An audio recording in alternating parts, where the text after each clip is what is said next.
नमस्कार बच्चों, आज हम पढ़ेंगे कक्षा 12वीं के अंतर्गत अध्याय 2 विलयन। हमारा चैप्टर स्टार्ट करेंगे हम विलयन सॉल्यूशन। सबसे पहले हम देखें कि विलयन किसे कहते हैं। तो आप नोट कर सकते हैं विलयन की परिभाषा। विलयन की परिभाषा तो यहाँ पर, क्योंकि विलयन जो चैप्टर है नॉर्मली दैनिक जीवन में हम यूज करते हैं शब्द विलयन। तो विलयन क्या है? दो या दो से अधिक पदार्थों का जो सममांगी मिश्रण होता है वह कहलाता है विलयन। सममांगी मिश्रण, इसे हम कहते हैं विलयन। आपको ध्यान रखना है कि जो विलयन है, यहाँ पर जब मिश्रण की हम बात करते हैं तो मिश्रण दो प्रकार के होते हैं, सममांगी मिश्रण और विषमांगी मिश्रण। तो विलयन, जब भी हम विलयन की परिभाषा लिखते हैं तो हमें ध्यान रखना है कि दो या दो से अधिक पदार्थों का जो सममांगी मिश्रण होता है वह कहलाता है विलयन। तो इस शब्द का ध्यान रखेंगे, विलयन कैसा मिश्रण होता है? सममांगी। अब हमने कहा दो या दो से अधिक पदार्थों का सममांगी मिश्रण। तो जब दो या दो से अधिक पदार्थों को हम मिलाते हैं तो विलयन का फॉर्मेशन होता है। जिन पदार्थों को हम मिला के विलयन बनाते हैं उन पदार्थों को हम कहते हैं विलयन के घटक कण। विलयन के कंपोनेंट या विलयन के घटक में वे पदार्थ जो विलयन का फॉर्मेशन करते हैं वो क्या कहलाते हैं? विलयन के घटक कहलाते हैं। तो ये जो विलयन के घटक हैं कौन कौन से हो सकते हैं? तो यहाँ पर मुख्य रूप से दो घटक हैं। फर्स्ट होता है विलेय। पहला क्या है? विलेय, और दूसरा होता है विलायक। विलायक। तो जब भी हम विलयन बनाते हैं तो विलयन दो या दो से अधिक पदार्थों का सममांगी मिश्रण होता है, और जिन पदार्थों से मिलकर ये बना होता है उसे हम कहते हैं घटक पदार्थ, कंपोनेंट। विलयन के कंपोनेंट जो मुख्य रूप से फर्स्ट होता है विलेय और सेकेंड होता है विलायक। अब यहाँ पर विलेय किसे कहते हैं? विलेय की परिभाषा पूछी जाती है या आपको बनना चाहिए कि विलेय क्या होते हैं। तो जब भी विलयन बनाया जाता है तो वह पदार्थ जिसकी मात्रा कम होती है, वह पदार्थ जिसकी मात्रा कम होती है उसे हम कहते हैं विलेय पदार्थ, और वह पदार्थ जिसकी मात्रा अधिक होती है वह कहलाता है विलायक। ये दो चीज का आप ध्यान रखेंगे। विलेय, नॉर्मली आप बहुत छोटी क्लास से विलयन पढ़ते आते हैं, तो विलयन के लिए आप क्या शब्द यूज करते हैं? विलयन हम बनाते हैं, घर में हम बनाते हैं ना, किसी भी चीज को मिक्स करते हैं तो पानी में हम क्या करते हैं? जल। जल क्या है? सार्वत्रिक विलायक, क्योंकि जल में मैक्सिमम चीजें घुल जाती हैं। तो हमने कहा जल में हम शक्कर को घोलते हैं तो शक्कर घुल जाती है ना। तो एक छोटी सी डेफिनेशन आप लोग जो बताते हो, जिस पदार्थ को घोला जाता है वो विलेय होता है, और जिस पदार्थ में घोला जाता है वह विलायक होता है। जैसे हमने पानी में शक्कर घोली तो पानी क्या हो गया? विलायक। और शक्कर को हम घोलते हैं तो शक्कर क्या हो जाती है? विलेय हो जाती है। तो ये डेली लाइफ में हम इन परिभाषाओं का भी यूज करते हैं, पर आपको ध्यान रखना है जब भी हम विलयन बनाते हैं तो वह पदार्थ जिसकी मात्रा कम होती है वह कहलाता है विलेय, और जिसकी मात्रा अधिक होती है वह कहलाता है विलायक। अब इसमें आपको ध्यान रखना है ये जो विलेय और विलायक है, जैसे अगर मैंने कहा एग्जाम्पल हमारे पास है, अगर मैंने 250 ml जल, 250 ml जल में 50 ml एल्कोहल मिलाया, 50 ml एल्कोहल विलेय किया, ठीक है। तो यहाँ पर हमने कहा 250 ml जल, मतलब जल की मात्रा कैसी है? अधिक है। तो यहाँ पर जो जल है वो क्या हो जाएगा? विलायक। जल हो गया विलायक, या इसी को हम क्या बोलते हैं? सॉल्वेंट। आप इंग्लिश में भी लिख सकते हैं, ये है सॉल्वेंट और ये है सॉल्यूट, सॉल्यूट। तो यहाँ पर जल हो गया विलायक और दूसरा अल्कोहल क्या हो गया? विलेय, क्योंकि इसकी मात्रा कैसी है? कम है। तो जिस पदार्थ की मात्रा कम है उसे हमने क्या कहा? विलेय कहा। पर अब इसी परिभाषा में अगर मैंने कहा कि 250 ml एल्कोहल में 50 ml जल विलेय है, 50 ml जल विलेय है, तो यहाँ पर अब क्या हो गया? अल्कोहल की मात्रा अधिक हो गई। तो यहाँ पर ये जो अल्कोहल है ये क्या हो जाएगा? विलायक। विलायक जबकि जल क्या हो जाएगा, विलेय। तो जब हम विलयन बनाते हैं तो विलयन बनाने पर जो दो कंपोनेंट या दो पदार्थ या दो से अधिक पदार्थों को हम यूज करते हैं, तो जिस पदार्थ की मात्रा अधिक होती है वह कहलाती है विलायक और जिसकी मात्रा कम होती है वह कहलाती है विलेय। अब ये विलायक और विलेय में जो विलेय हैं वो दो या दो से अधिक हो सकते हैं, या जब हम विलयन बनाते हैं, नोट कर लिया आपने इसे ना, जब हम विलयन बनाते हैं तो विलयन में हम दो पदार्थों का मिश्रण ले सकते हैं, तीन पदार्थों का मिश्रण ले सकते हैं। इस आधार पे विलयन के दो प्रकार होते हैं, जिसे हम मात्रा के आधार पे ये जो विलयन है या तो हो सकते हैं द्विअंगी विलयन। द्विअंगी विलयन, द्विअंगी विलयन मतलब कि यहाँ पर एक विलेय और विलायक, मतलब दो क्या होंगे, पदार्थ होंगे। द्विअंगी मतलब कि केवल दो है, एक विलेय है और एक विलायक है, तो वो हो जाते हैं द्विअंगी विलयन। यहीं पर अगर विलेय की मात्रा दो से एक से अधिक हो गई तो वो हो जाएगा त्रिअंगी विलयन, है ना। मीन्स अगर विलेय दो हो गए, विलायक एक हो गया, क्योंकि विलेय क्या होते हैं, दो से अधिक हो सकता है। हम पानी में शक्कर के साथ नमक भी घोल सकते हैं ना, या हम अल्कोहल की बात करें, वहां पे अगर हम जल की बात करें, जल में हमने सोडियम हाइड्रोक्साइड घोल दिया और थोड़ा सा HCl मिला दिया, है ना, तो होगा क्या, जो विलेय है वो एक से अधिक भी हो सकते हैं। तो वहां पर जो विलयन के जो प्रकार है, या तो वो द्विअंगी भी हो सकते हैं जहां पर केवल एक विलेय होता है और एक विलायक होता है। त्रिअंगी मीन्स जिसमें तीन घटक है, तीन घटक में से एक विलायक होगा और दो क्या हो जाएंगे, विलेय होंगे। तो इस आधार पे जो विलयन है वो द्विअंगी या त्रिअंगी भी हो सकते हैं। नोट किया आपने। अब इसके बाद हम देखेंगे विलयन का वर्गीकरण।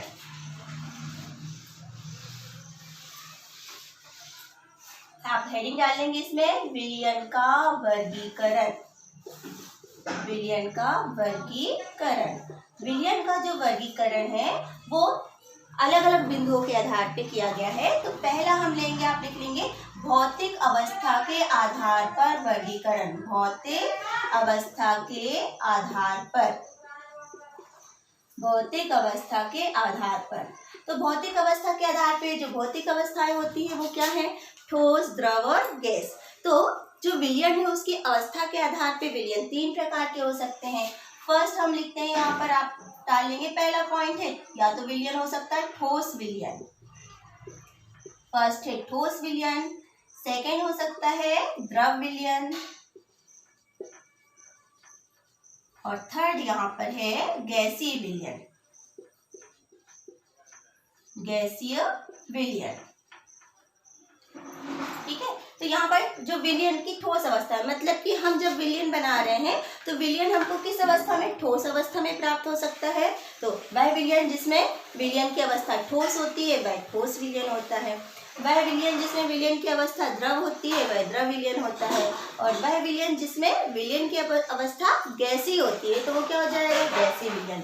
फॉर एग्जाम्पल द्रव की अगर हम बात करें कि हमने ठोस की पहले बात कर ले, जितनी भी जो मिश्र धातु है, मिश्र धातु, जो मिश्र धातुओं का मिश्रण होता है वो भी क्या होता है, विलयन। जैसे हम कांसा है, पीतल, इनकी बात करें तो वहां पर दो या दो से अधिक धातुएं सममांगी मिश्रण बनाती हैं, तो वो क्या हो जाता है, ठोस विलयन।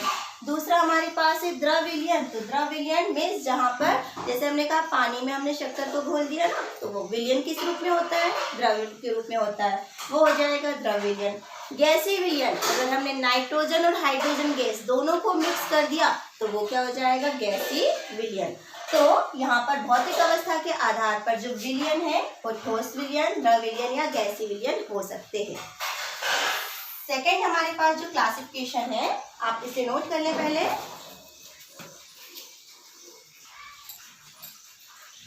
नोट किया आपने। सेकेंड हमारा जो क्लासिफिकेशन है वो है सांद्रता के आधार पर। सांद्रता के आधार पर विलयन का वर्गीकरण, आप नोट कर लेंगे, सांद्रता के आधार पर विलयन का वर्गीकरण। सांद्रता के आधार पर विलयन निम्न प्रकार के हो सकते हैं, पहले आप नोट कर लें फिर हम इनकी परिभाषाएं देखेंगे। फर्स्ट हो सकता है ये तनु विलयन, तनु विलयन। सेकेंड होता है सांद्र विलयन, सांद्र विलयन। थर्ड यहाँ पर लिखेंगे संतृप्त विलयन, संतृप्त विलयन। फोर्थ हो जाएगा यहाँ पे असंतृप्त विलयन,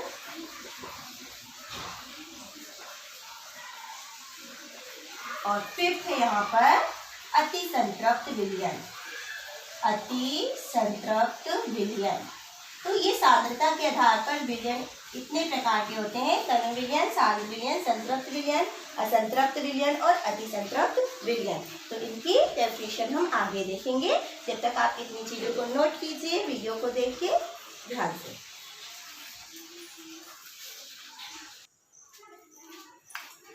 नोट किया आपने? सांद्रता के आधार पर जो विलयन के प्रकार हैं, फर्स्ट है तनु विलयन। तनु विलयन, डाइल्यूट सॉल्यूशन। तनु विलयन जिसे हम क्या कहते हैं? Dilute solution. तो डाइल्यूट सॉल्यूशन आप डेफिनेशन नोट करते जाएंगे। वह विलयन जिसमें विलेय की मात्रा बहुत कम होती है वह कहलाता है तनु विलयन। वह विलयन जिसमें विलेय की मात्रा बहुत कम होती है वह क्या कहलाता है? तनु विलयन। विलेय की मात्रा बहुत कम होती है, अल्प होती है, अल्प होती है। नोट कर लिया आपने? फिर हमारे पास है दूसरा है सांद्र विलयन। सांद्र विलयन, कंसंट्रेट सॉल्यूशन, कंसंट्रेट सॉल्यूशन। तो यहाँ पर ये जो कंसंट्रेट सॉल्यूशन है वह विलयन जिसमें विलेय की मात्रा, विलेय की मात्रा अधिक होती है, विलेय की मात्रा अधिक होती है, वह कहलाता है सांद्र विलयन। तो यहाँ पर ये दोनों एक्चुअली कंपेयर में चलते हैं, कंपेयर में चलते हैं। यहाँ पर हमने कहा अगर विलयन तनु है, हमारे पास दो विलयन रखे हैं। सपोज हमारे पास है, यहाँ पर हमने कहा है 10 ग्राम जल, हम लेते हैं 10 ग्राम जल, ठीक है। इसमें हमने 2 ग्राम मिलाए NaCl, नमक, ठीक है। और वही अगर हमने 10 ग्राम जल लिया H2O और इसमें हमने मिला दिए 4 ग्राम NaCl, तो अब ये कंपेयर में हम क्या कहेंगे? वह विलयन जिसमें कि यहाँ पर 10 ग्राम जल में क्या हुआ है? 2 ग्राम NaCl मिला हुआ है, मीन्स यहाँ पर NaCl की मात्रा कम है, तो उसको हमने क्या कहा? जो विलयन बनेगा वो कैसा हो जाएगा? ये विलयन हो जाएगा तनु, ठीक है। लेकिन वहीं पर अगर हमने कहा 10 ग्राम जल है, कंपेयर में उसमें 4 ग्राम NaCl मिला है, तो हम क्या कहेंगे? ये विलयन क्या हो जाएगा? सांद्र, ठीक है। तो ये कंपेयर में चलता है कि अगर विलेय की मात्रा कम है तो विलयन तनु हो जाएगा, विलेय की मात्रा अधिक है तो विलयन सांद्र हो जाएगा। वही अगर हमने कंपेयर किया, हमने यहाँ पर लिख दिया कि 10 ग्राम H2O जल में हमने मिला दिया 6 ग्राम NaCl, नमक मिला दिया। तो अब यहाँ पर आप देखेंगे अगर इन दोनों की कंपेयर हम करते हैं तो ये कैसा विलयन हो जाएगा? तनु विलयन। इसकी कंपेयर में ये कैसा विलयन हो गया? तनु विलयन। और ये कैसा हो गया? सांद्र विलयन। तो यहाँ पर डिपेंड करता है कि जब हम विलयन बना रहे हैं, दो कंपेयर कर रहे हैं, तो वह विलयन जिसमें कि विलेय की मात्रा कम होती है वो हो जाता है तनु विलयन, और वह विलयन जिसमें कि विलेय की मात्रा कैसी होती है? अधिक होती है, तो वह हो जाता है सांद्र विलयन। तो ये कंपेयर में हम बताते हैं कि कोई विलयन तनु है या कोई विलयन सांद्र है, कैसे। इसका यूज बहुत होता है प्रैक्टिकल लैब्स में, हम यूज करते हैं तनु हाइड्रोक्लोरिक अम्ल, तनु सल्फ्यूरिक अम्ल। तो जो विलयन जो अम्ल होते हैं, एसिड होते हैं, वो सांद्र अवस्था में होते हैं, और जब उनको हम लैब में यूज करते हैं तो वहाँ पर हम विलयन को तनु कर लेते हैं। तनु करते हैं मीन्स हम विलायक की मात्रा उसमें ऐड कर देते हैं, जिससे विलेय की मात्रा क्या हो जाती है? कम हो जाती है। तो यहाँ पर जो कंपेयर किया जाता है कि विलयन तनु है कि सांद्र है, तो इस चीज का आप ध्यान रखेंगे कि सांद्रता के आधार पर अगर विलेय की मात्रा कम होती है तो तनु विलयन, और विलेय की मात्रा अधिक होती है तो विलयन कैसा होगा? सांद्र विलयन। दूसरा जो हमारा क्लासिफिकेशन, ये दोनों अक्सर साथ में पूछा जाता है ना। फिर इसके बाद हमारे पास जो विलयन है सांद्रता के आधार पर 3 प्रकार के जो है वो साथ में ही पूछे जाते हैं अक्सर। तो फर्स्ट यहाँ पर होता है विलयन संतृप्त विलयन, संतृप्त विलयन, सैचुरेटेड सॉल्यूशन, संतृप्त विलयन। इसमें लिखेंगे आप वह विलयन जिसमें विलेय की और अधिक मात्रा नहीं घोली जा सकती वह कहलाता है संतृप्त विलयन। वह विलयन जिसमें विलायक में विलेय की और अधिक मात्रा नहीं घोली जा सकती, अधिक मात्रा नहीं घोली जा सकती। जा सकती, तो वह कैसा विलयन हो जाता है? संतृप्त विलयन। फिर हमारे पास दूसरा है असंतृप्त विलयन, अनसैचुरेटेड सॉल्यूशन, असंतृप्त विलयन। तो यहाँ पर वह विलयन जिसमें विलेय की और मात्रा घोली जा सकती है। विलेय की, यहाँ पर क्या लिखा था हमने? अधिक मात्रा नहीं घोली जा सकती, जिसमें विलेय की और मात्रा घोली जा सकती है, घोली जा सकती है, तो वह हो जाता है कौन सा विलयन? असंतृप्त विलयन। और तीसरा हमारे पास है अति संतृप्त विलयन, अति संतृप्त विलयन। अति संतृप्त विलयन,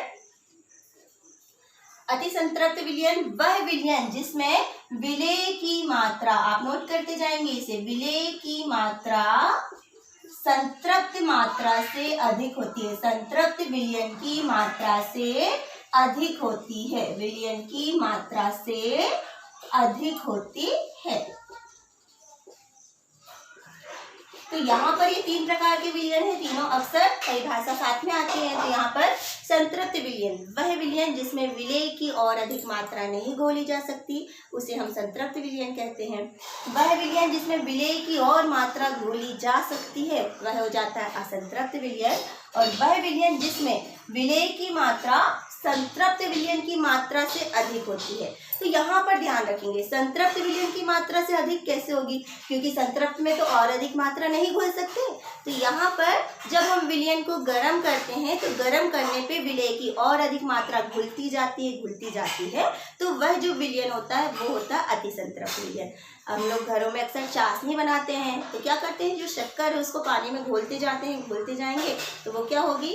घुलते जाएगी। उसको गर्म करेंगे तो और अधिक शक्कर घुल जाएगी। तो जब गर्म करने के बाद हम शक्कर घोलते हैं ना, चीनी घोलते हैं, तो वो जो विलयन बनता है वो चाशनी गाढ़ा वाला, वो होता है अति संतृप्त विलयन, जिसमें विलेय की मात्रा बहुत ज्यादा होती है, संतृप्त विलयन से अधिक होती है ना। तो ये तीन प्रकार के जो विलयन है वो कहलाते हैं कैसे? संतृप्त, असंतृप्त और अति संतृप्त विलयन, मात्रा के आधार पे, सांद्रता के आधार पे।